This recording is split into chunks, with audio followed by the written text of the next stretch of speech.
Que a graça e a paz de nosso Senhor Jesus Cristo esteja na vida de cada um dos meus irmãos.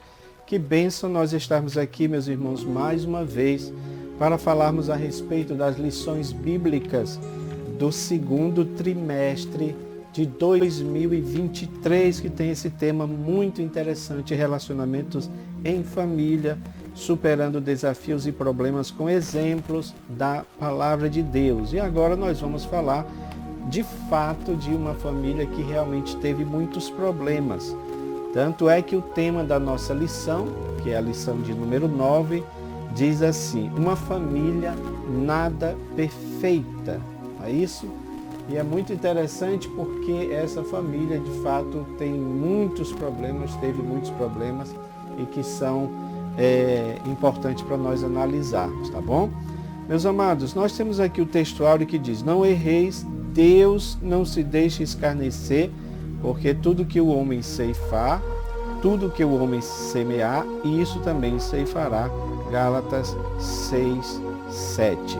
A palavra aqui, escarnecer, tem e traz o sentido de levantar ou empinar o nariz, ou seja, aquela pessoa que quer se exaltar, aquela pessoa que quer se engrandecer e acaba fazendo isso em relação a Deus. Eu sempre digo que essa é de fato a síndrome de Lúcifer, né? Que também quis se engrandecer, né? Escarnecendo do Criador. Subirei aos céus, colocarei o meu trono entre as estrelas e serei semelhante ao Altíssimo, tá bom?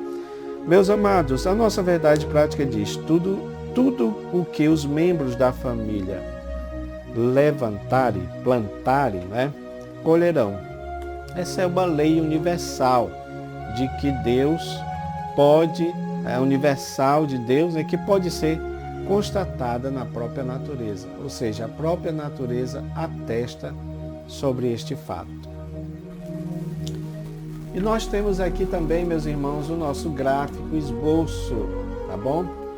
Aliás, eu quero aproveitar já esse espaço para dizer aos irmãos, especialmente aqui de Belém, de Ananindeua, no Pará, que sábado agora nós teremos o nosso workshop, promovido pela Igreja Assembleia de Deus aqui, pastor Jaime Pires, coordenado pelo nosso superintendente geral, presbítero Sabino Nascimento, o qual vai fazer esse workshop e nós estaremos ali também a partir das 19 horas no Templo Central, na Cidade Nova 3, quando nós estaremos falando sobre como utilizar recursos didáticos, para a sua aula. Inclusive, nós iremos mostrar como você utilizar esses infográficos, porque às vezes tem irmãos que têm assim uma certa dificuldade para utilizar os infográficos, tá bom? Meus amados, esse aqui é o infográfico da nossa lição de número 9, como sempre dividido em 3 tópicos, O rei Davi e a sua grande família, Davi ungido de Deus, Davi o homem de Deus, a grande família de Davi. Segundo tópico, filhos e parentes na casa de Davi. Então está falando de Tamar, Absalão e de Aminon, que é os personagens pelos quais surgiram esses dramas tão terríveis, na casa de Davi.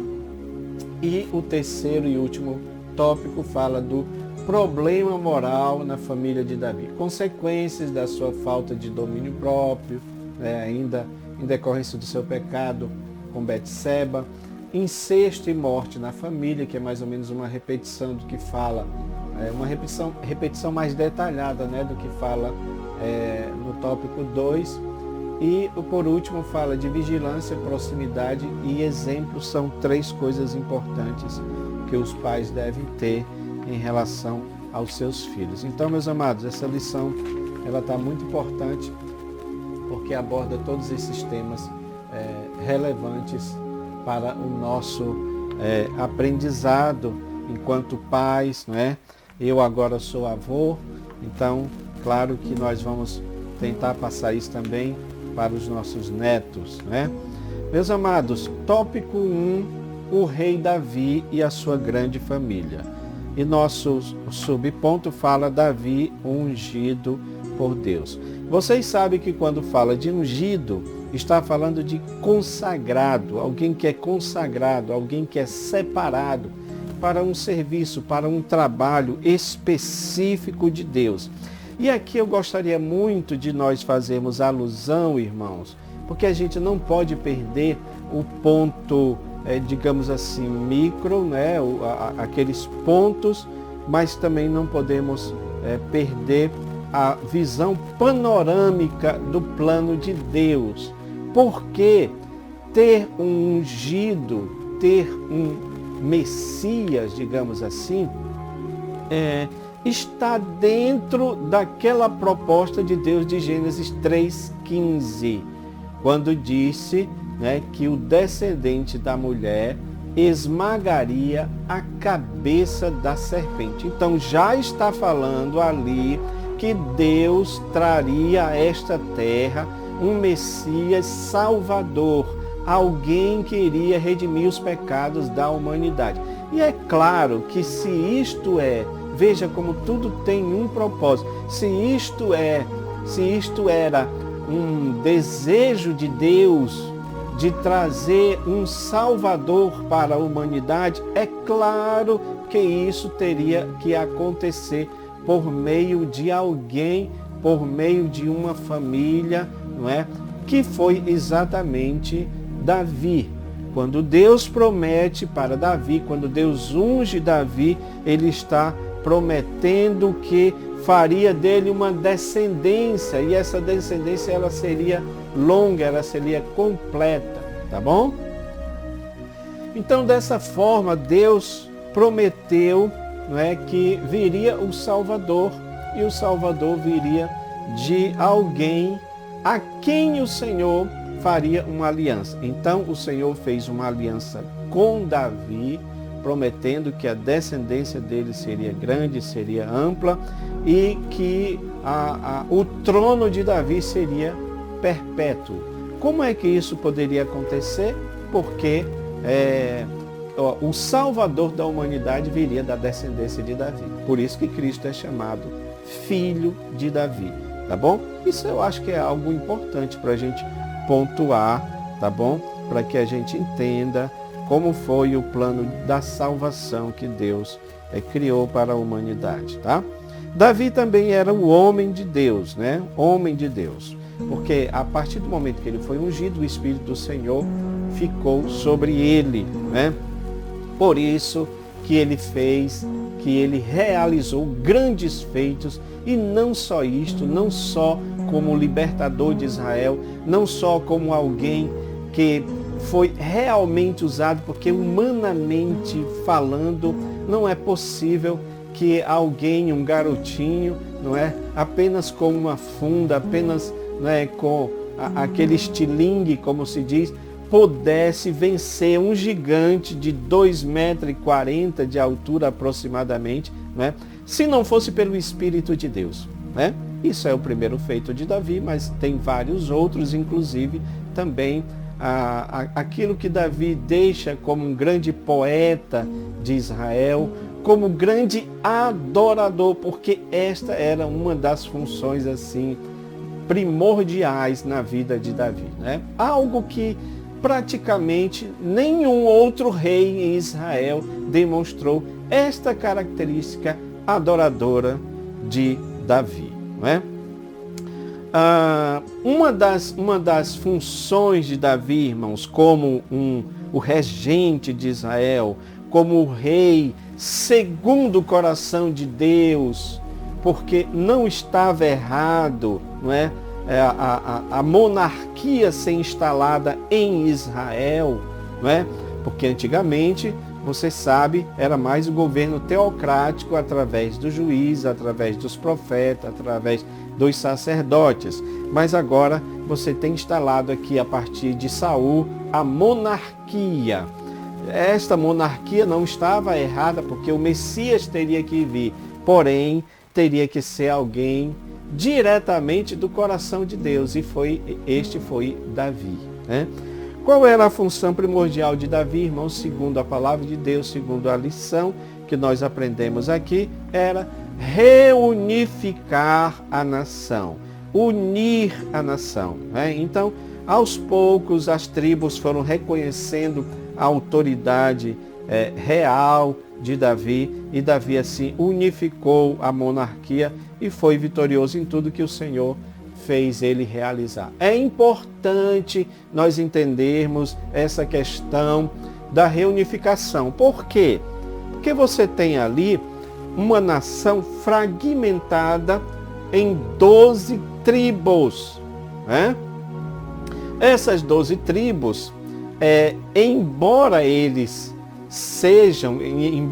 eram irmãos, mas eles, por muitas vezes, se colocaram como verdadeiros inimigos uns dos outros.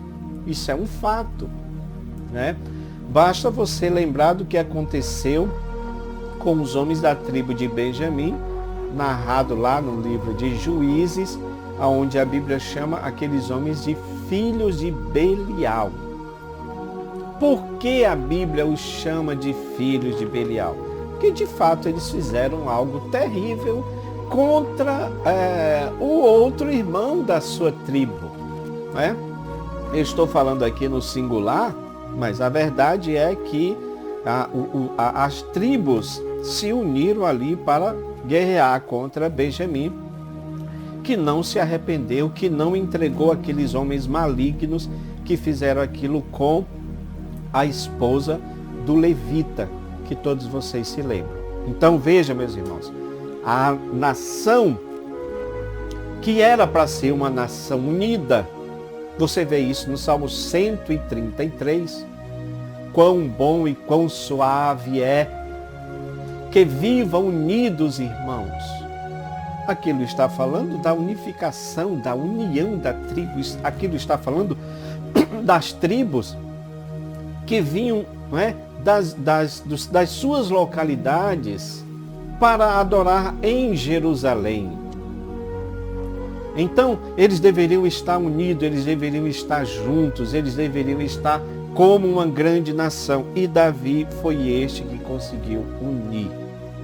Agora, quando fala aqui da grande família de Davi, evidentemente está falando da estratégia, né, governamental, administrativa, digamos assim, de Davi, de ampliar o seu reinado, de expandir o seu reinado, o seu governo, a sua dinastia, por meio de casamentos com várias outras mulheres, né? Claro que isso foi algo importante. Ele teve 20 filhos para garantir, né, a continuidade da sua dinastia. Mas o problema é que isso trouxe várias consequências nefastas para a família de Davi. Ou seja, a poligamia teve seus efeitos fatais. Meus amados, é bom que a gente diga que isso aqui foi algo que foi permitido por Deus, tá bom? Não é algo que era do coração de Deus. Tanto é que no Novo Testamento você tem isso bem mais explicitado. O obreiro seja casado com uma só mulher, marido de uma só esposa. Este é o padrão ideal, o padrão bíblico que Deus sempre quis. Porque o que acontece aqui, meus irmãos, as consequências de Davi ter várias esposas e vários filhos, ficou claro no drama que aconteceu com o próprio Davi, tá bom? Então, no segundo ponto aqui, você pode observar, né, os filhos e parentes de Davi. É uma continuidade. Veja que tudo vai sendo uma sequência. E aqui está falando desses personagens que tiveram esses problemas, né, que foram problemáticos enquanto família de Davi. Então você tem aqui Tamar. Tamar era a única que não teve culpa nenhuma nessa questão, né? Então ela era filha de Talmai, né? A filha de Maaca, na realidade, que era filha do rei Talmai de Jesus, tá bom? Ela também, no caso, a Maaca era mãe de Absalão, né? Portanto, Absalão era irmão de Tamar. Diz, né, segundo as escrituras, era uma mulher bonita, ela era uma mulher pura, não é? Nunca tinha se entregado para homem nenhum, mas a beleza dela atraiu exatamente o seu meio-irmão, que era o primogênito, o primeiro filho de Davi, com Aionã, né? Primeiro filho que a gente diz aqui no sentido de ter dado continuidade, né, ao reinado de Davi. E você tem também Absalão, filho de Tamar, né, com Maaca, ou seja, eles eram irmãos, né, irmãos mesmo, Absalão e Tamar, tá bom? E aí depois nós vemos aqui que houve esse problema do próprio Aminon seduzir ou mesmo abusar da sua meia-irmã Tamar. Meus irmãos, mais uma curiosidade sobre Absalão, né? É interessante que o nome dele significa, tem a ver com paz, né? O nome de Absalão, o pai da paz, né? Seria mais ou menos isso. Mas ele não era alguém que produzia a paz, porque dá-se a entender que de alguma forma ele ambicionava o trono, e ele queria fazer isso à força, porque na realidade quem estava no direito de sucessão era o seu irmão, esse seu irmão Aminon, tá bom? Absalão também era tido como um homem belo, bonito, né? Tinha cabelos longos, a sua cabeleira, segundo alguns dizem, chegava a pesar 2 quilos, e ele anualmente fazia o corte do seu cabelo, né? E ele sempre crescendo. Então ele era um homem bonito, formoso, e ele é esse quem arquiteta, não é, o mal contra o seu irmão Aminon, que também tinha praticado mal com a Tamar. O Aminon, diz aqui a lição, quando Davi ainda não havia assumido o trono, já era escolhido de Deus para reinar no lugar, não é, de Davi. Mas veja que esse Aminon, enquanto você tem aqui a figura de um Absalão que quer dominar, que quer reinar a qualquer custo, você tem aqui alguém que era o sucessor legítimo, né, de Davi, mas foi alguém que negligenciou esta honra, negligenciou este legado, que foi um legado divino, dizendo, Deus falou, a aliança que fez com Davi, que não faltaria sucessor para o seu trono, né? Um trono perpétuo. Mas veja que esse homem, esse Aminon, ele negligenciou isto, né? Por quê, meus irmãos? Porque mostra que ele era de fato alguém desajustado, emocional, era dominado por paixões carnais, né? Disse que ele ficou doente de angústia e de desejo incontinente pela sua irmã. Ou seja, ele tinha uma espécie de paixão obsessiva, uma paixão doentia, e por que não dizer uma paixão demoníaca pela sua própria irmã. A prova disso é que depois do estupro, depois de ele ter abusado da sua irmã, ele a rejeitou, ele ficou com nojo da sua irmã. Então veja que era algo demoníaco, tá bom? Meus irmãos, creio eu que esses pontos também não são bem... a gente não vê o cumprimento da palavra de Deus, porque a palavra de Deus diz que os pais deveriam ensinar os seus filhos. Ainda mais nesse caso aqui, que havia uma promessa importante para os descendentes de Davi. Então é claro que sempre em que há uma promessa divina, sempre que há uma aliança divina com alguém, uma promessa divina com alguém, Deus vai trabalhar para que esta promessa se concretize, mas pode ter certeza que Satanás vai trabalhar em paralelo a isto. E infelizmente Davi não foi competente o suficiente para ensinar seus filhos, para admoestá-los na palavra de Deus, ocasionando tudo isso aqui que nós estamos vendo, né? Então, ele, dominado pela sua paixão, né, nem comia, nem bebia, ele acabou arquitetando também, atraindo a sua irmã, que não sabia de nada, inocente, né? E aí ele abusou dela, né?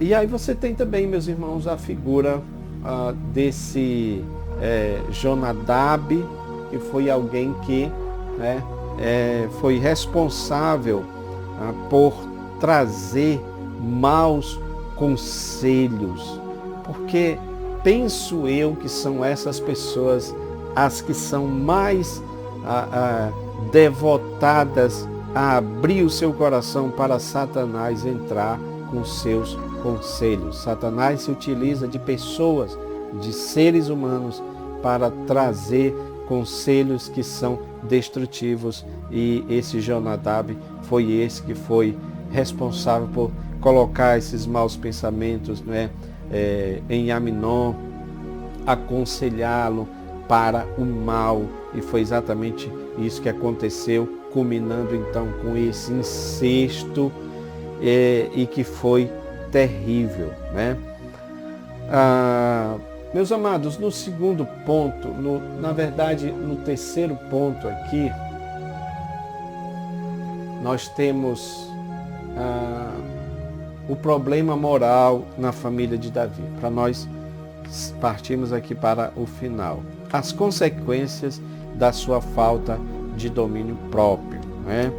Ou seja, meus irmãos, Deus tinha dito que preservaria a vida de Davi. Por que preservaria? Porque pela lei Davi merecia morrer. Pela lei ele deveria morrer. Mas Deus preserva a vida de Davi, permitindo que ele continue vivo. Agora, precisamos entender uma coisa. Deus perdoou Davi, livrando-o da morte, é verdade. Mas ele não o isentou das consequências de seu pecado.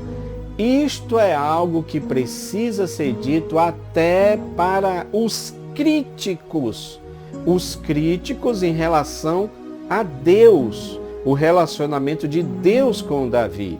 Porque as pessoas acham que Deus passava a mão, digamos assim, numa expressão bem simples para nós entendermos. Eu gosto de expressão bem simples porque os nossos alunos entendem, né?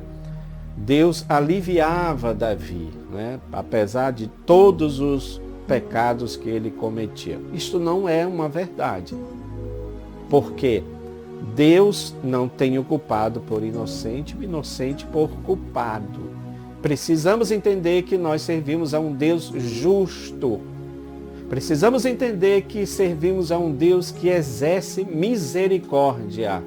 Mas ao mesmo tempo, Deus que exerce misericórdia, ele exerce também juízo, julgamento. Então, foi isso que foi dito, e você percebe, está aqui na lição 2 Samuel 12:11.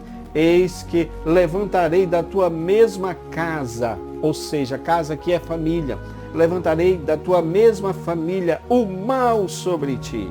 Ou seja, aquele mal que tu fez para Urias, ele vai cair sobre ti. E tomarei tuas mulheres perante os teus olhos. e a darei ao teu próximo, que seria Absalão, o qual se deitará com tuas mulheres perante este sol. Essa expressão, perante este sol, irmãos, é para dizer o seguinte: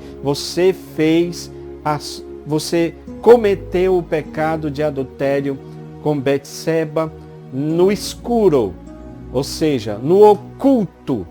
Mas o que vai acontecer com você em relação às suas mulheres será público, será ao sol. Não vai ter nada oculto, vai ser à luz do sol, ou seja, todos perceberão, todos verão o que vai acontecer à sua família. Então, meus irmãos, nós não podemos dizer que Deus, de alguma forma era condescendente com o pecado de Davi. Não, senhores. Deus não é condescendente com o pecado. Por mais que a pessoa seja alguém importante para Deus, assim como são todas as pessoas, mas a gente precisa reconhecer que há pessoas que têm uma proximidade melhor e maior com Deus, e é claro que Deus também vai se aproximar mais dessas pessoas. Davi é um destes, Moisés é um destes, Abraão é um destes, e outros tantos. Mas Deus não vai, meus irmãos, livrar estas pessoas das consequências dos seus próprios pecados. Esse é um ponto que precisa ficar bem claro, tá bom? E aqui nós temos a questão do incesto e morte na família, tá bom? Incesto e morte na família, que era aquilo que nós já tínhamos falado, no caso de Aminon, que abusa da sua meia-irmã Tamar, mas aí o que chama a atenção aqui, meus irmãos, é essa inércia, essa inércia de Davi. Eu quero mostrar para os irmãos esse gráfico. Deixa eu ver se eu consigo mostrar aqui. Esse gráfico que trata sobre o drama da família de Davi, tá bom? Então, esse gráfico aí está nos grupos. Você pode baixar, aliás, eu acho que você deve baixar. Veja que eu cheguei aqui ao ponto 3, mas você pode iniciar com ele, porque se você iniciar com ele, você vai estar falando toda a história, e aí você só vem aqui para o terceiro ponto que nós vamos terminar com ele, que é exatamente essa parte da vigilância, proximidade e exemplo. Meus irmãos, o drama da família de Davi começa exatamente com esses participantes aí, olha. Davi, Betseba, o profeta Natan que confrontou Davi, o filho que morreu decorrência do pecado de Davi. Aí você tem a Tamar, que era filha de Davi, o Aminon, que era o filho mais velho de Davi, portanto o primeiro, o sucessor, como nós falamos, e Absalão, que era o terceiro filho de Davi, portanto o terceiro na sucessão. O início de tudo foi com adultério com Betseba, Aí você tem o confronto de Davi, do profeta Natan com Davi, e a morte do filho de Davi com Betseba, como já consequência do pecado de Davi. E aí nós temos a ordem dos acontecimentos, que é exatamente esse que está aí, que você pode perceber. Aminon abusa de Tamar, que foi esse incesto que nós falamos. Davi silencia, que foi quando nós iniciamos aqui a mostrar esse infográfico. Davi silencia, Davi não fala nada. Ficou irado, ficou com raiva, evidentemente, mas não fala nada e não toma atitude nenhuma. Absalão, que era irmão de Tamar, ele fica furioso com a atitude de Davi e ele planeja então a morte de Aminon, na festa das colheitas, a festa dos cereais. Ele chama os seus irmãos para festejarem ali, e tudo regado a vinho e tudo mais. Então o que acontece? Os seus servos mandam matar Aminon. Absalão foge. Ele sabe que cometeu um crime, então ele foge. Davi também fica irado, ele passa num exílio longo, mas aí ele retorna de novo para Jerusalém, né? Absalão ele fica ainda 2 anos em Jerusalém, mas não no palácio do rei. Davi sabe disso e por 2 anos Davi também silencia, não chama o seu filho, né? Claro que tudo isso, né, com os maus conselhos que Absalão recebeu, esse ódio, essa ira foi reinando, foi entrando dentro do coração, né? Dizem alguns que nesse período ali ele foi ganhando o coração do povo, exatamente já programando, arquitetando uma rebelião contra Davi, né? Davi recebe, depois de 2 anos, recebe Absalão, mas também não fala nada, não toca no assunto, né? É quando Absalão de fato resolve, digamos assim, aplicar esse golpe de Estado para depor Davi, para reinar no lugar de Davi, né? Davi reconhecendo isso, meus irmãos, como uma punição mesmo de Deus, o que é que ele faz? Ele foge da cidade de Jerusalém, inclusive deixando as suas esposas, e essas esposas, né, o Absalão toma posse delas como cumprimento disso que aconteceu aqui, do que Deus falou em 2 Samuel 12:11. Então há uma guerra entre Davi e Absalão, né? Embora Davi faça recomendações para que não mate o jovem Absalão, mas ali na fúria, naquela guerra, porque imagino que os oficiais de Davi, os homens de guerra de Davi já estavam furiosos com aquela situação, né? É quando Absalão fica preso em um galho de árvore, porque ele tinha cabelos grandes, ele fica preso ali, então ele é traspassado por flechas exatamente por este Joabe, não é? A notícia chega para Davi e Davi faz esse lamento: Absalão, meu filho Absalão, Absalão, meu filho Absalão. Quer dizer, ele ainda chora pelo que aconteceu com seu filho, né? Apesar de tudo que ele fez, porque de fato ele não queria que o seu filho morresse. Irmãos, essa história é muito dramática, é muito triste. E eu quero encerrar esse nosso estudo lembrando a vocês o que ele diz aqui sobre vigilância, proximidade, né, e exemplo. Se nós invertermos essa ordem aqui, irmãos, me permitam fazer isso para ficar bem melhor explicitado, explicado. Vamos colocar assim, olha, os pais devem ser exemplos, os pais devem ser próximos e os pais devem ser vigilantes. Por que exemplos? Porque eles devem ser referências para seus filhos. Geralmente os filhos tendem a copiar os seus pais, né? Isso é uma realidade. E mesmo porque os pais precisam ser referências, boas referências para seus filhos, para que eles tenham até mesmo autoridade sobre seus filhos, né? E para que os pais e para que os filhos também possam seguir o seu exemplo, o exemplo dos seus pais, né? Não é assim que você faz?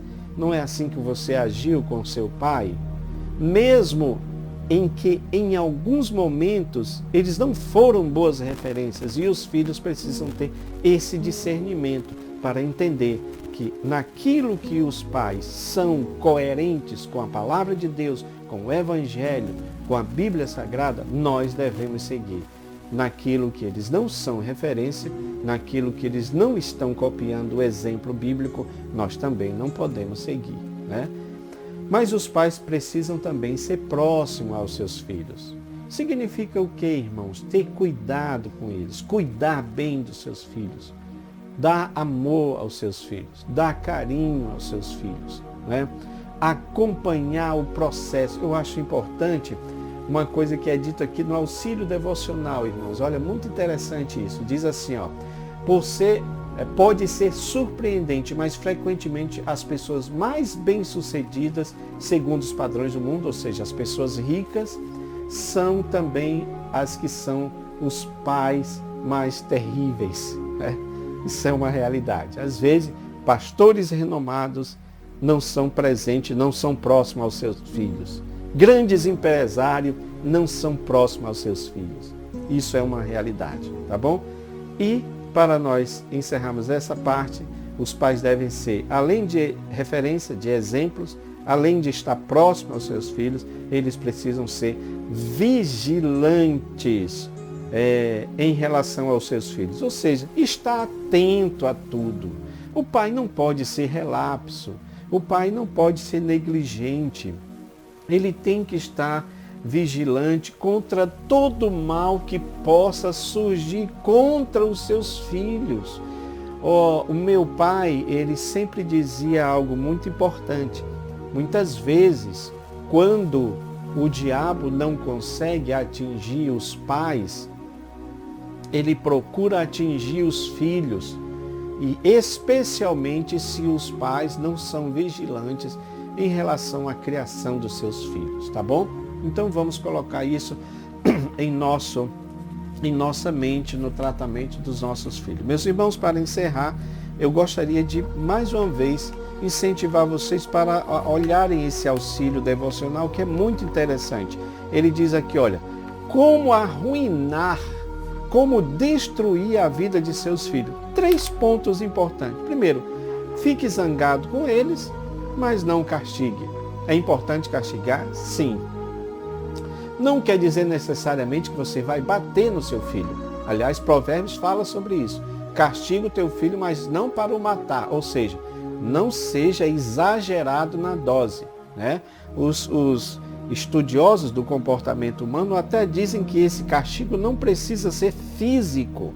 Você pode suprimir alguma coisa que você dá para o filho, às vezes uma mesada, às vezes uma coisa importante que ele gosta de fazer, e como castigo você diz que ele não vai fazer aquilo por um tempo, né? É uma forma de punição, tá bom? Segundo ponto, ame demais os seus filhos, ou seja, aqui está falando do exagero, do amor exagerado que faz com que você não enxergue o erro, as falhas morais de seus filhos. É um amor exagerado, é um amor em demasia que não é bom, não é produtivo para o seu filho. E terceiro ponto importante, perdoe, mas não completamente. Ou seja, Davi foi um sucesso na sua carreira, mas foi um fracasso como pai, porque ele se aborrecia com seus filhos, com o que seus filhos faziam, mas ele não castigava, né? Ou seja, ele perdoava, mas não mostrava as consequências do pecado de seus filhos, tá bom? Meus amados, eu agradeço a Deus pela oportunidade que o Senhor nos dá de estarmos aqui para falarmos a respeito da sua palavra. E eu peço a você que compartilhe esse vídeo, tá bom? Para que a gente possa alcançar mais pessoas, tá bom? Deus abençoe a vida de cada um de vocês, em nome de Jesus. Amém.